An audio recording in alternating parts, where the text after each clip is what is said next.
Prison wasn't as bad as I thought it was going to be when I went in. I got 6 years for distribution and a few other related charges, but once I was in, the warden gave me a choice: serve the full 6 in a normal wing or serve 1 in a specialty block. He didn't give me a ton of details about G2 block, though I got the gist of it. I'd be a guinea pig for testing pharmaceuticals and, in return, I'd get a reduced sentence. I accepted the deal.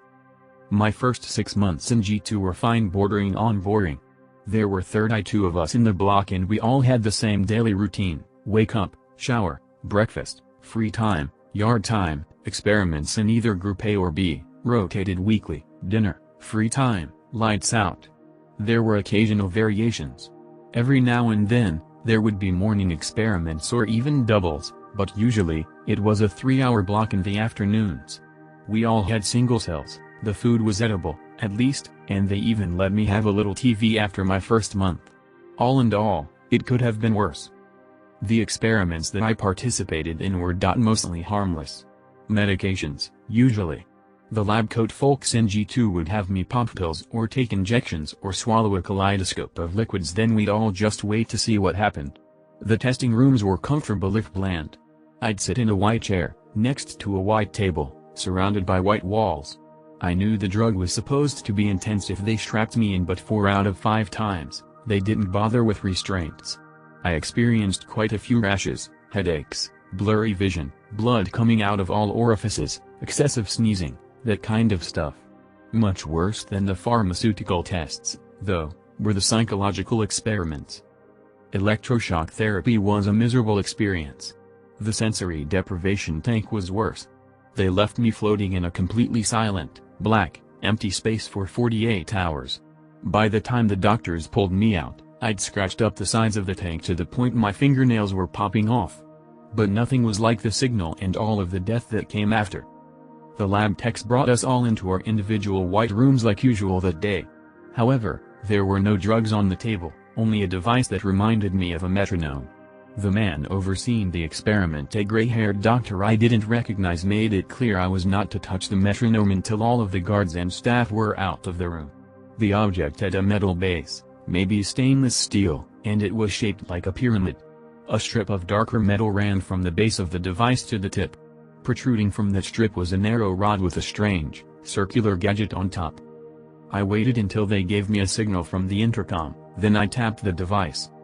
The rod with the circular cap began to rock back and forth horizontally. It reminded me of piano practice when I was a kid, the metronome gently swaying and providing a pace. But this felt different. For one thing, the device was silent. There was no telltale tick-tick-tick like a true metronome. For another, the rod wasn't moving evenly. It jerked and stuttered like a puppet with uneven strings. Nothing else happened for nearly a minute. Then, suddenly, the room was filled with sound. Flooded with it, not the tick-tick-tick I expected but a rising whine. The volume of the frequency increased until I was folded up in the corner of the room, hands over my ears, begging for them to turn it off. My eyes were closed until I felt a gentle hand touch my shoulder. It was the gray-haired doctor. The experiment was over, he told me. The room was blessedly silent. I thought they'd take me back to my cell, but, instead, they took me into a large holding cell already full of other prisoners. It was the rest of G2 block. 32 of us total in one big cage. "What's going on?" I asked one of the guards through the bars. He ignored me and left the room. All of the staff did. I was left alone with the other inmates. I grabbed a seat on one of the benches and tried to relax. My ears hurt. They ached and it was only getting worse. Compared to some of the other guys, though, I was in good shape. I noticed several prisoners twitching, shaking, or talking to themselves. One guy, Robbie, was taping his fist against his temples. He hit himself harder and harder until one of the other men restrained him. I looked around the room for a camera until I spotted one in a corner outside of the bars. I gestured towards Robbie but there was no response. "Too loud, Robbie yelled, pushing free. The signal. Too loud. Other prisoners were muttering about a signal, too. Some were bashing their heads against the bars or pulling out their hair. I estimated about half of the guys in the room were losing it. "Hey," I shouted, waving at the camera in the corner. "You gotta help us." Get me out of here. There was a ringing in my ears, but the chaos in the cell was quickly drowning that out. One of the newer guys on G2, a skinny meth head, was punching the bars. He hit the metal again and again, hard enough that I saw his fingers break. A little man named Stavos was the first to go completely berserk. He leapt on another prisoner and bit the guy's face, tearing off a chunk of skin from his cheek. Everywhere there was noise, screaming, clanging, shouting. I felt an arm wrap around my throat and just as quickly release as my attacker was himself attacked. I backed into a corner and called out for help. Not everyone in the cage was going crazy, but those who were seemed nearly possessed.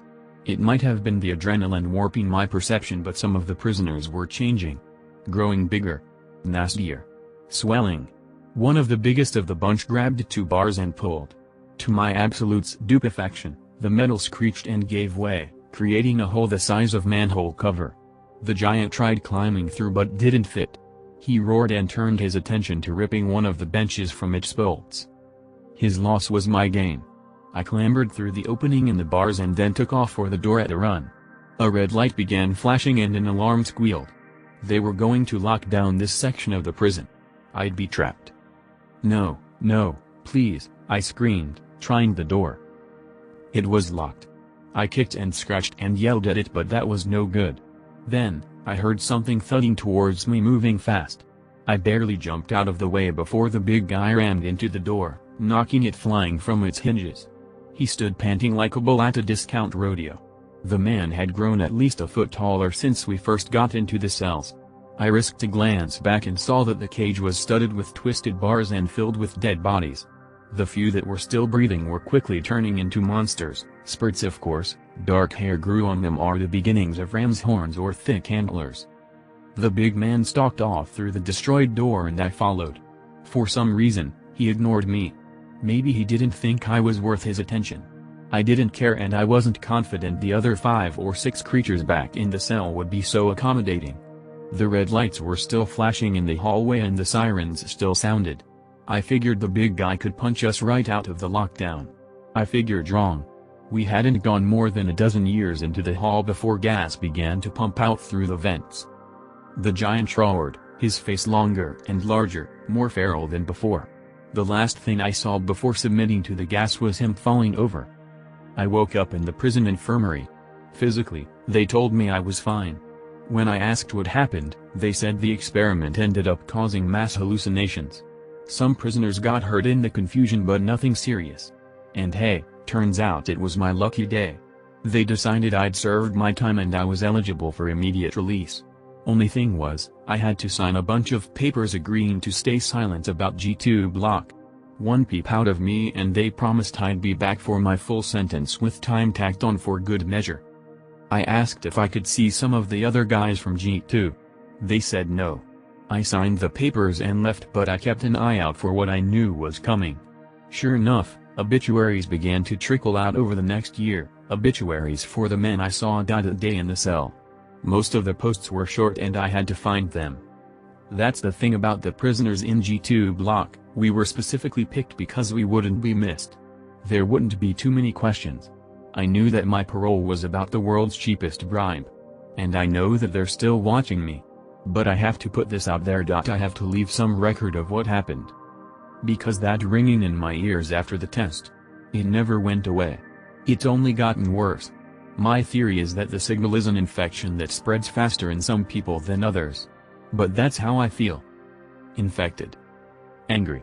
www.travisbronewriting.com. My wife Lisa has always had delusions of grandeur. Ever since we got married 10 years ago, she has repeatedly rejected the concept of a stable 9-to-5 job and insisted she'd make it big. Baking, digital design, writing, she latched onto whatever promise of money she could find. At first, I thought nothing of it. I mean, no one has ever become well known for stacking cartons of milk or mopping up someone's sick. Not anyone I know of anyway.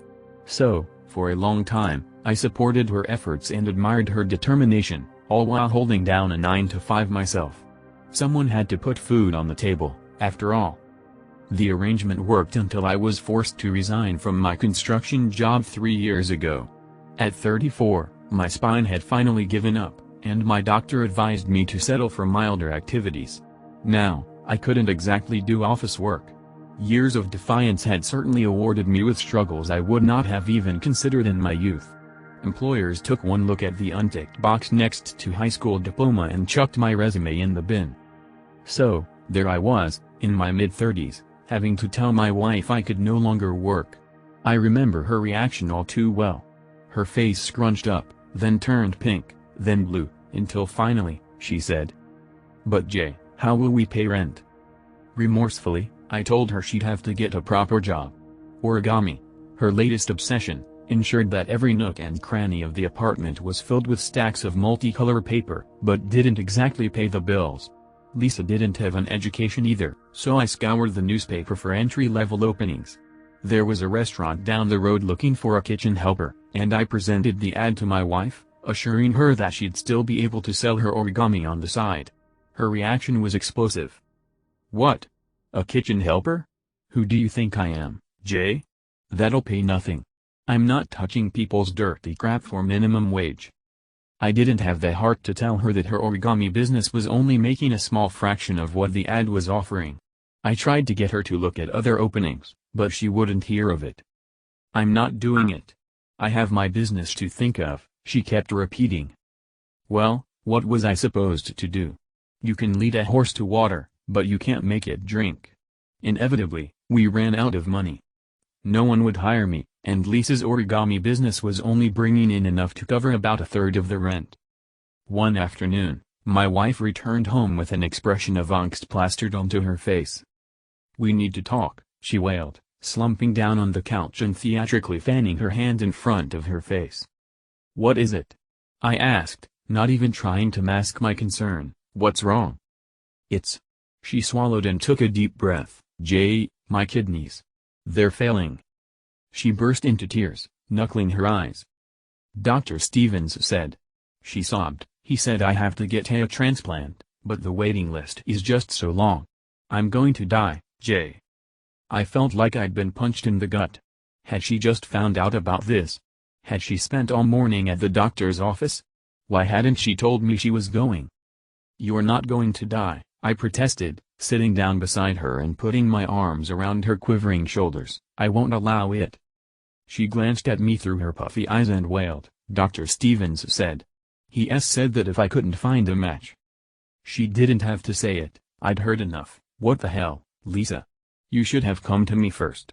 "Of course, I'll get tested, I'm your husband." Her face lit up. "Can we go now? Please, please, can we?" I couldn't tell her no. She orchestrated the car with her hands as I drove through the neighborhood, until we finally pulled into a small parking lot next to a shabby-looking white building. The sign on the front read "Used Tires," and another dash "Flea Market."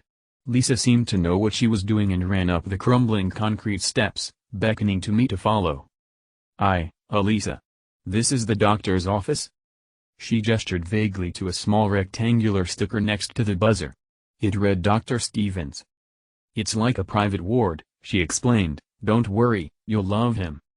I couldn't help wondering if Lisa had chosen this Dr. Stevens because he was competent, or because we were strapped for cash. The premises certainly made it look as though it was the latter, and the one-eyed pigeon wandering beside the front steps made me feel all the more uneasy. We were buzzed in, and Dr. Stevens came out to meet us on the stairwell. He wore a long white lab coat and looked to be in his late 50s. "Welcome, welcome." He outstretched his arms as if he was greeting long-lost grandchildren. "This must be Jay? My name is Dr. Stevens, and I will be guiding you through the entire procedure." My gaze swiveled to my wife. We don't know yet if I am a match?" Lisa and Dr. Stevens exchanged glances. "That's not a problem. We'll run some tests." We gathered inside the small cabinet and Dr. Stevens locked the door. The place looked seedy, and I noticed an ashtray sitting on one of the white countertops. "Now, then," Dr. Stevens clasped his gloved hands, "let me just take a blood sample, and we'll be good to go." I stared at him. "Go where?" He shot me an empathetic look. "We are all very concerned about your wife's well-being. Her condition is incredibly serious and may have sudden complications if not treated. If you are compatible, It is vital we go through with this surgery as soon as possible." As he spoke, he jabbed my arm with a needle, making me flinch. I couldn't believe what I was hearing. He seemed set on performing the surgery here and now, in this very room. "Lisa," I mouthed, desperately trying to get her attention. She noticed my efforts and nodded in my direction. "Yes, Jay?" Dr. Stevens raised his head, obviously aware of our silent conversation, but continued working on my arm as if he hadn't noticed. I wasn't sure how to talk to her with Dr. Stevens only inches away from my face. "Maybe we should reschedule?" The doctor's mouth twitched, but he said nothing. Lisa's eyes filled with tears again. "I have no time to wait anymore, honey. I've had this appointment scheduled for months now." Despite the heat, my skin was prickling. "You knew before today?" Both Lisa and Dr. Stevens nodded in unison. "She's a real fighter, your wife," he said, scrambling to his feet and depositing the blood sample on the counter. "She did not wish to frighten you, but she really does not have enough time left to reschedule. Her kidneys could give out any day now." I nodded, taking it all in. Lisa was the most important person in my life and losing her would have put my life in jeopardy. I loved her and if keeping her around meant pushing the limits of what I was comfortable with, I'd do it. "Great news."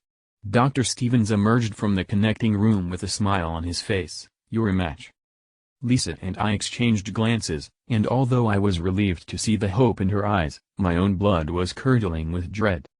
// According to Dr. Stevens, the operation had gone smoothly. I woke up from my anesthesia drenched from head to toe in a cold sweat, a parched throat, and a pounding headache.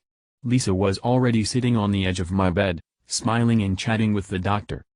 You're," I stammered, but she hushed me and helped me up just enough to take a sip of water.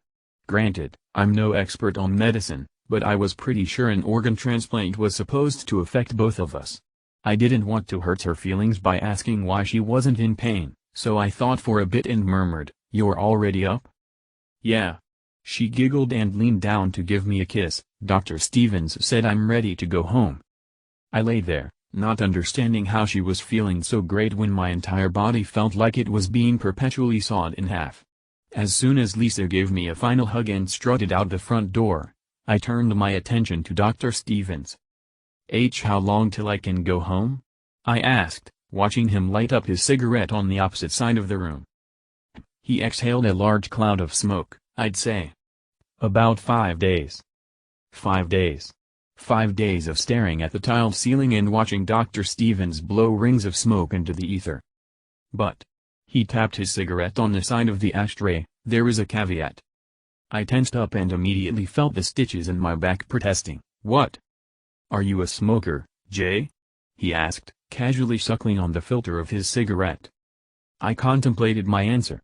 On the one hand, Dr. Stevens was a doctor and likely knew the answer already. On the other hand, I certainly wasn't a heavy smoker. I'd have the odd cigarette here and there, but was certainly not partaking at the level I used to in my 20s. "Yes," I said, realizing too late that it came out more like a question than an answer. Not wanting him to take it as a given, I added, "I mean, I used to." "Well," he sighed, "it seems like your lousy habit has caught up with you. Well, your lungs, to be exact." "My lungs?" I croaked, "what about them?"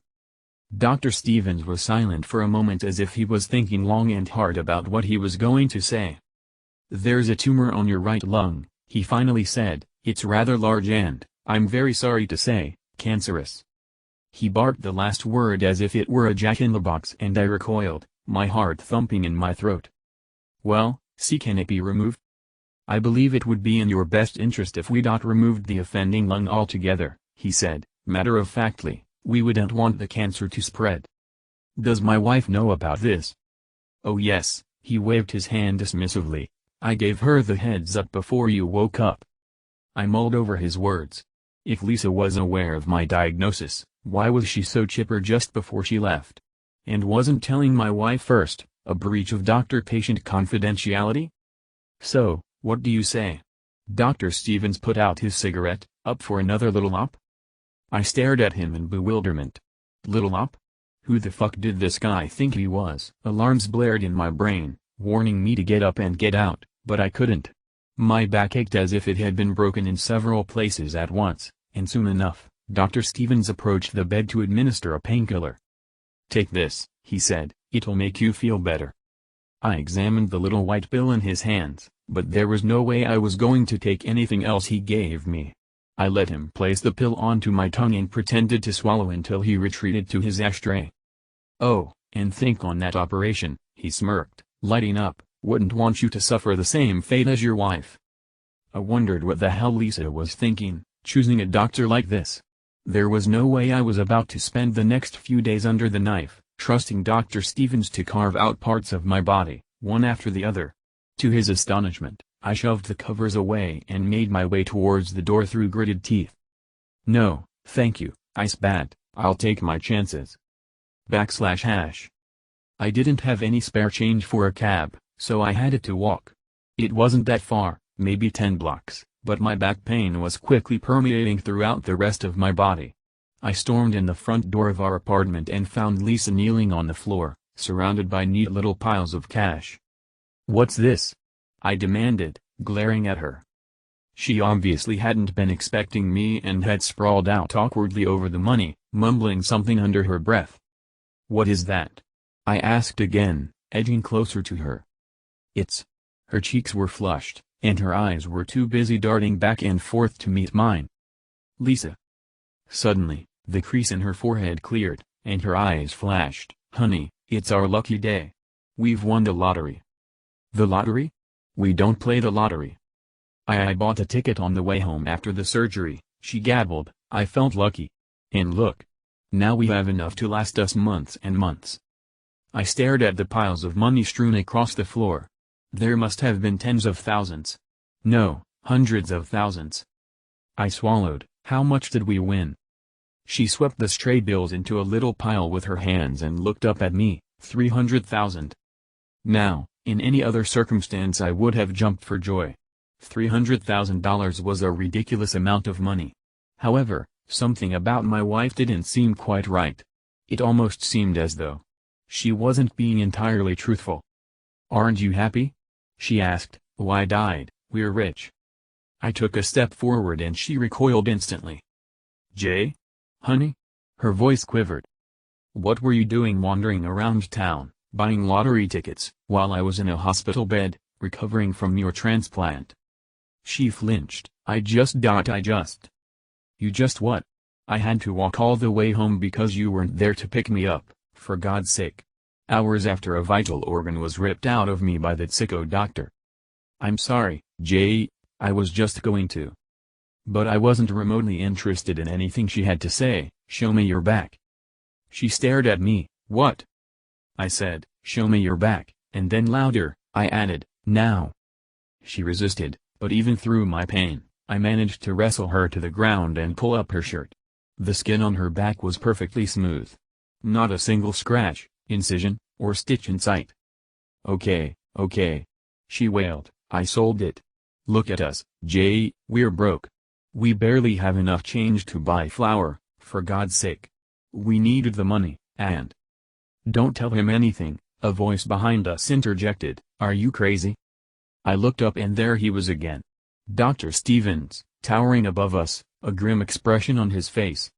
"What the—" I started, but he cut me off. "Lisa, go pack your things. God knows what else you've said. We can't stay here anymore." My wife shot me an apologetic look, but Dr. Stevens ushered her out of the room. I don't understand." My voice was panicked. "Why are you here? Where are you taking her?" He chuckled. "Oh, I assure you I'm not taking her anywhere. She's pretty happy to come along."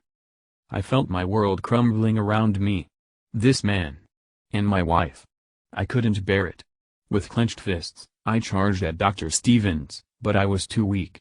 He stepped aside, and I smashed headfirst into the glass cabinet. Everything went dark. I awoke in a white hospital bed. My first thought was not again, but when I managed to turn my head, I noticed that this ward was far bigger and brighter than Dr. Stevens' crummy cabinet. There wasn't a single ashtray in sight and the room smelled of antiseptic and soap. I can't tell you what happened to Lisa and Dr. Stevens. I can't tell you, Because I don't know. That was the last time I ever saw them. All I know is that my wife, the high flyer she is, has certainly managed to achieve her lifelong dream of running her own business. I wish I could go find her and tell her what I think of her little scheme. I wish I could go and make Dr. Stevens repent for his crimes. I wish I could, and I undoubtedly would. If she hadn't sold my legs,